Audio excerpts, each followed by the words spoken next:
Então, continuando da onde a gente tinha parado antes da internet cair novamente, a gente ia fazer esse exemplo aqui, ó. O cátion Na+ e o ânion HCO3-. E aí, aqui, quando vocês olham para isso, tem que instalar alguma coisa na cabeça de vocês para vocês perceberem que aqui está sofrendo ionização, é um ácido que está sofrendo ionização, mas ainda é uma ionização parcial. Ele viria do H2CO3.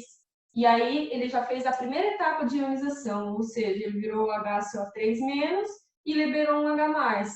Então, ele está na primeira etapa de ionização, tá? Então, esse aqui, ele vem do H2CO3, que sofreu uma etapa de ionização.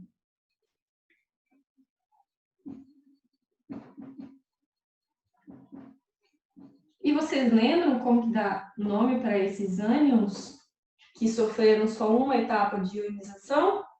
Ele tem duas opções, né? Se ele vem de um H2, ele pode ser o bi, nesse caso aqui seria ácido carbônico, né? Então seria carbonato. Então ele pode ser o bicarbonato ou o hidrógeno carbonato. Lembram disso? Então esse ânion aqui é o hidrógeno carbonato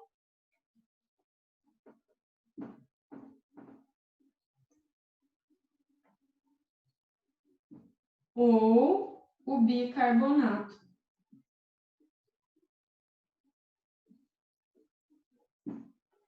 Revisem lá da aula de ácidos, tá? Hidrógeno carbonato ou bicarbonato. Então vamos ver qual sal que ele vai formar junto com aquele cátion lá, que é o Na+. Então, o cátion é o Na+, que é mais um, né? E o ânion é HCO3-, que é -1. Então, regra do tombo. Um cai para lá, um cai para cá, nem precisava ter feito isso, né? Então, ele forma o quê? Na1, por causa do 1 de lá, que não precisa colocar, HCO3, 1, que também não precisa colocar, forma o NaHCO3. Então, é esse aqui o sal que vai formar. Como é o nome dele? Ânion de cátion. Então, o ânion é o bicarbonato ou hidrógeno carbonato de sódio, que é o cátion. Então, esse aqui ou é o hidrógeno carbonato de sódio ou o bicarbonato de sódio, tá bom? Vou colocar o nome mais comum dele, né? Bicarbonato de sódio. Beleza? Então é isso.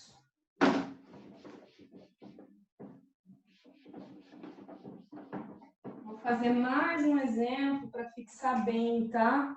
Nesse caso aqui, o cátion vai ser o Al3+. E o ânion vai ser o SO4 2-.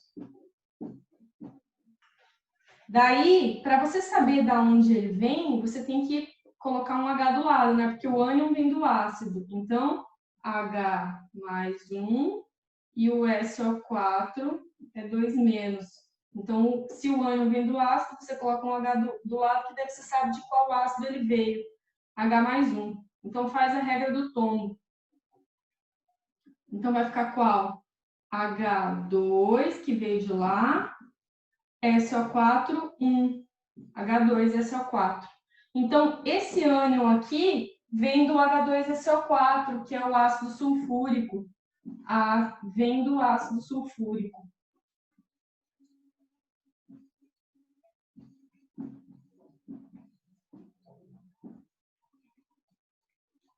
Se ele vem do ácido sulfúrico, ele é o ânion sulfato. Então, esse ânion aqui é o ânion sulfato. Tá bom? Então, vamos ver o que vai formar, qual é o sal que vai formar quando o ânion sulfato reagir com o cátion alumínio. O alumínio é 3+, o ânion é o sulfato, que é o SO4 2-. Vamos fazer a regra do tombo para ver qual é o sal que vai formar. Então, vai formar o Al2, SO4, 3. Só que daí o SO4 eu tenho que colocar entre parênteses para ficar claro que o 3 é do SO4 e não só do O, né? Então, Al2, SO4, 3. E como é o nome desse sal aqui que formou? Ânion de cátion, sulfato de alumínio, tá? Esse aqui é o sulfato de alumínio.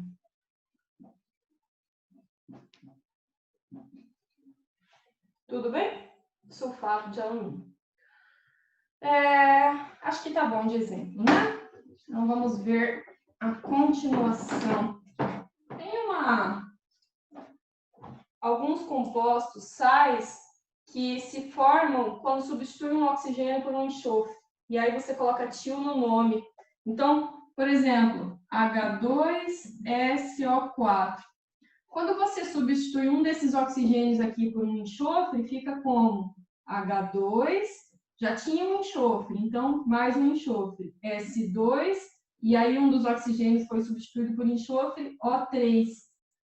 Então, se esse aqui era o ácido sulfúrico, porque ele está lá na lista, né? Ácido sulfúrico, esse aqui é o ácido tiosulfúrico. Então, sempre que você substitui um oxigênio por um enxofre, você coloca tio no nome. Então, esse aqui era o ácido sulfúrico. E esse aqui é o ácido tiosulfúrico.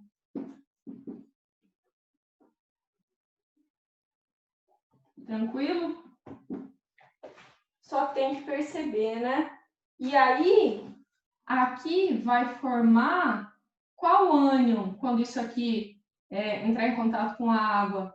Vai formar o SO4 2-, né? E aqui vai formar qual ânion quando entrar em contato com a água? O S2O3 2-. Tudo bem?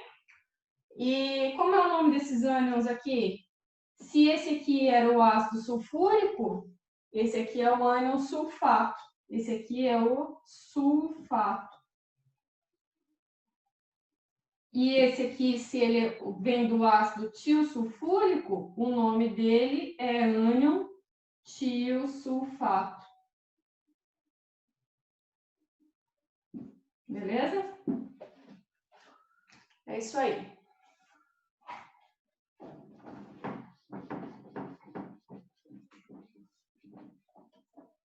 As bases são compostos iônicos. Se elas são compostos iônicos, assim como estou falando dos sais agora, né? Os sais são compostos iônicos. Se eles são compostos iônicos, eles sofrem dissociação iônica, assim como as bases sofriam dissociação iônica. Vocês lembram a diferença? Ácidos sofrem ionização, porque eles formam os íons, e sais e bases sofrem dissociação iônicas, porque eles já são íons que são separados. Então, bases sofrem dissociação iônica. Bases e sais, que é a nossa aula de hoje, sofrem dissociação iônica.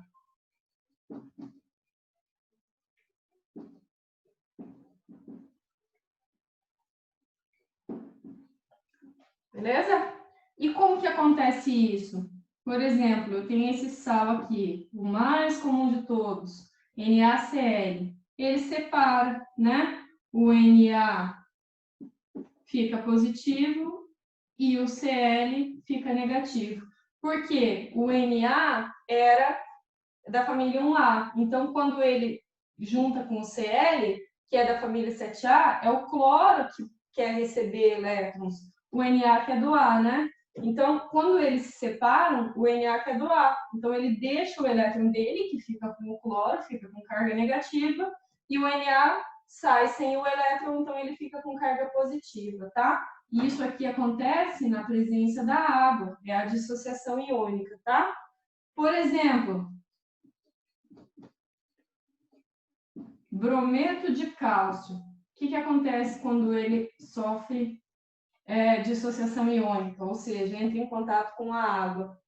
Aqui a gente precisa, aqui era mais simples, porque não tinha nada aqui subscrito, né? Mas nesse caso tem, então a gente tem que fazer a regra do tombo ao contrário. Então o 2 que está lá no bromo, ele é a carga do cálcio. E o 1 que está aqui, que não está aparecendo, é a carga do bromo. Então aqui a gente forma o Ca2+,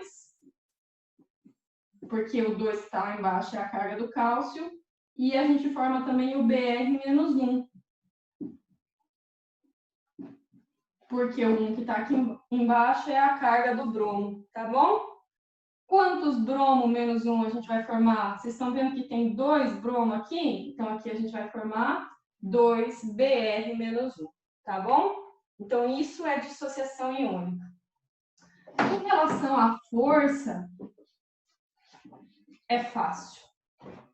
Os sais são solúveis em solução aquosa, quando estão totalmente dissociados. Portanto, os sais são eletrólitos fortes, tá? A gente considera que sais não têm intermediário, ou eles são todos fortes, tá? São eletrólitos fortes. Tranquilo?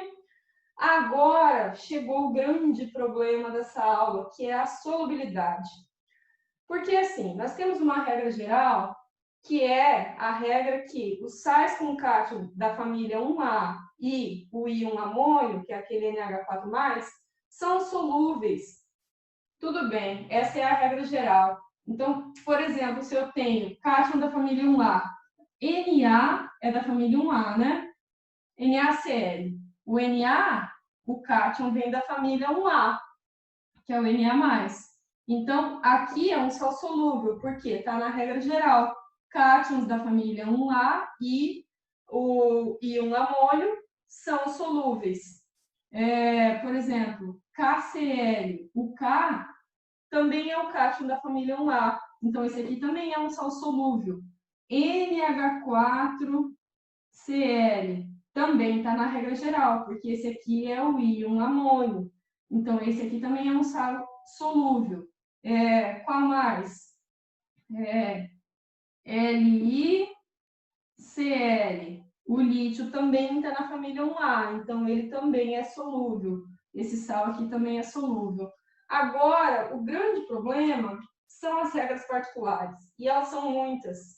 Então, aqui não tem outra forma a não ser memorizar. E memorizar é uma palavra bonita para decorar, né? Então, olha lá, olha na apostila de vocês. Sais solúveis, regras particulares. Sais solúveis. Nitratos e cloratos são solúveis, tá? Aqui ele está falando em relação aos ânions daí, tá? Nitratos e cloratos são solúveis. Então, aqueles que terminam em NO3 e ClO3 são solúveis. Os acetatos também são solúveis, mas o acetato de prata não é. Cloretos, brometos e iodetos são solúveis, com exceção dos cloretos, brometos e iodetos de prata, chumbo e mercúrio com carga 1. Tá bom? Então, dá uma olhada ali no tanto de regras particulares que tem. Sulfatos são solúveis, com exceção dos sulfatos de cálcio, bário, estrôncio e chumbo. Então, não tem outra forma a não ser pegar isso aqui e ficar olhando muito tempo, repetindo muito tempo e memorizando, tá bom? Tem que memorizar. Quais são os sais insolúveis ali na segunda tabelinha? Sulfetos, com exceção dos sulfetos da família 1A, 2A e amônio. 1A e 2A porque é a regra geral, né? Da regra geral, todos são cátions da família 1A e amônio são solúveis, né? Então, não importa que ele é um sulfeto. Carbonatos, fosfatos e sulfitos também são insolúveis. Exceções, regra geral, 1A e amônio, tá bom? Então, sinto muito, gente. Não tem outra forma de ver isso aqui, a não ser ficar olhando muito tempo para eles, repetindo e memorizando, tá bom? Vamos para a parte final do conteúdo, que são os sais hidratados.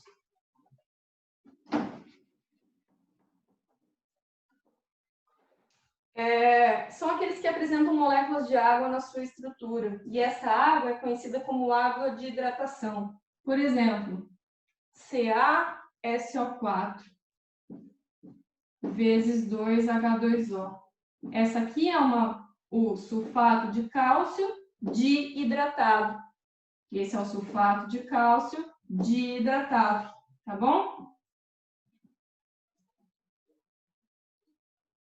É um sal hidratado.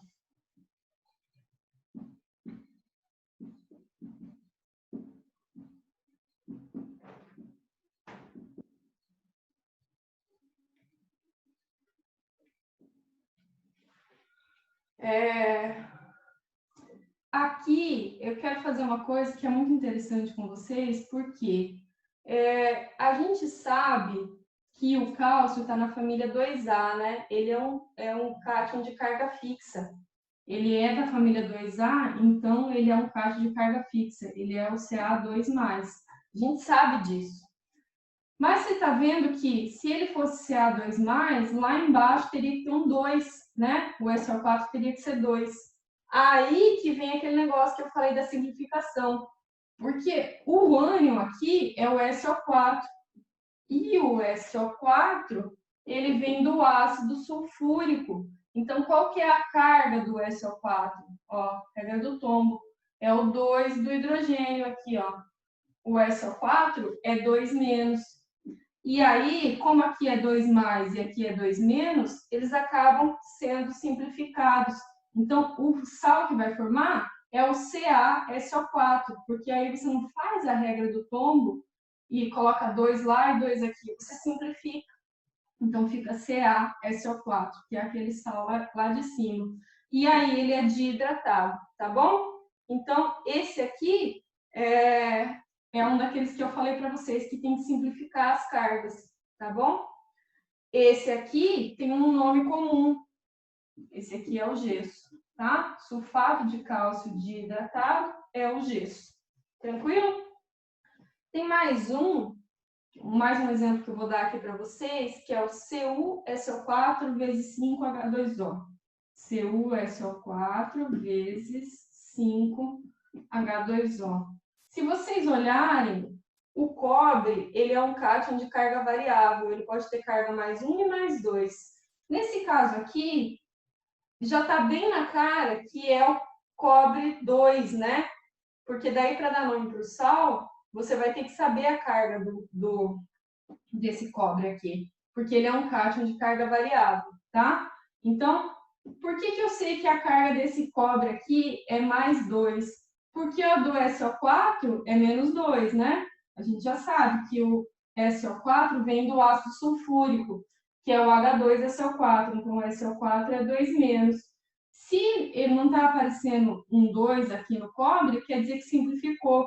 Então, esse Cu aqui era o 2+, e aí acabou simplificando e ele virou CuSO4. Tranquilo? Então, como que eu faço para dar nome para o sal aqui? Esse sal aqui. Esse aqui é o sulfato de cobre 2. Eu tenho que chamar ele sulfato de cobre 2, porque ele poderia ser o sulfato de cobre 1 também, porque o cobre tem carga variável, tá? Então, esse aqui é o sulfato de cobre 2 penta-hidratado, tá? 5 vezes molécula de água. Penta-hidratado.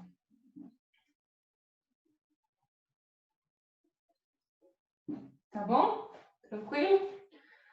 Essa água de hidratação, ela pode ser eliminada por aquecimento. Então, por exemplo, aqui, o CuSO4 vezes 5H2O, que é esse aqui de cima. ele foi aquecido. Esse símbolo aqui é de aquecimento, tá? Se ele foi aquecido, as moléculas de água vão se separar. Então, vai sobrar o quê? CuSO4 mais 5H2O. Agora, não tem mais aquelas moléculas de água junto com o sal. Elas estão separadas, tá bom? E isso se faz por aquecimento. Evaporação de água, né? Simples assim. E aí os outros, que são aqueles que a gente estava vendo até agora, que não tem molécula de água, eles se chamam sais anidros, né? Então, os sais hidratados são aqueles que apresentam moléculas de água de hidratação, e os sais anidros são todos os outros que a gente estava vendo até agora, tá bom? Só para a gente terminar esse conteúdo, que é bastante extenso, né? Eu vou passar para vocês agora uma lista dos principais sais que a gente tem, tá? Carbonato de cálcio. Esse aqui é o calcário, também conhecido como mármore, tá? Calcário ou mármore. Usado para quê? A gente já conhece duas aplicações bem básicas para ele, né? O mármore para fazer bancadas, essas coisas assim, né? De banheiro, de cozinha. E o calcário, a principal aplicação do calcário é na agricultura, né? A gente usa calcário também para fazer cimento. Alguns usos mais incomuns é para fazer pasta de dente, ele é usado também para fazer vidro, tá? Então, o carbonato de cálcio, também conhecido como calcário ou mármore, tem bastante aplicações, tá bom? Agora, Na2CO3, que é o carbonato de sódio. Esse aqui é conhecido como soda, é a popular soda, ou barrilha. Soda ou barrilha. Usar para quê? Barrilha é usada para limpeza de piscina, vocês já ouviram falar disso? A soda é usada para fazer sabão, é usada para fazer limpeza, também é usada para fazer vidro, pode ser usado para fazer papel, a barrilha, tá bom? Então, algumas aplicações do soda ou barrilha, que é o carbonato de sódio, tá bom? Agora vamos ver esse aqui, NaClO. Esse aqui é a popular água sanitária, tá bom? Água sanitária. Muito comum, né, para limpeza, tá bom? Usado também como bactericida, a gente já sabe, né? Então, limpeza. Ela é usada também para tratamento de água. Principais aplicações é limpeza, né? Aí a gente tem um que é o KNO3. Esse aqui, o nome popular dele é salitre. O nome comum dele é nitrato de potássio. O nome popular é salitre. O salitre é usado para conservação de alimentos. Não sei se vocês já ouviram falar que eles colocam muito salitre naquelas comidas de RU, de universidade, e aí o salitre, ele incha a sua barriga, e aí você tem a sensação de saciedade, mas ela passa logo. Então, a grande reclamação dessas comidas de universidade é isso, elas têm muito salitre, que é conservante de alimentos. E aí ela te dá a sensação de saciedade que vai passar logo, tá? Também é usado salitre para fazer explosivos, tá? E aí tem um outro salitre que é o salitre do Chile, que é o NaNO3. Esse aqui é o salitre do Chile. O salitre do Chile também é usado para conservação de alimentos, ele também é usado para fazer explosivos, mas ele também é usado para fazer fertilizantes, tá? Então, esses aqui são os sais que eu queria que vocês conhecessem, nomes comuns, sais importantes e suas aplicações, que volta e meia cai, tá? São sais bastante comuns, tranquilo? Então, por hoje é isso, resolvo uns exercícios dessa aula, eu vou mandar para vocês no grupo quais são os que eu acho essencial que vocês resolvam, tá bom? Beijos, até a próxima aula.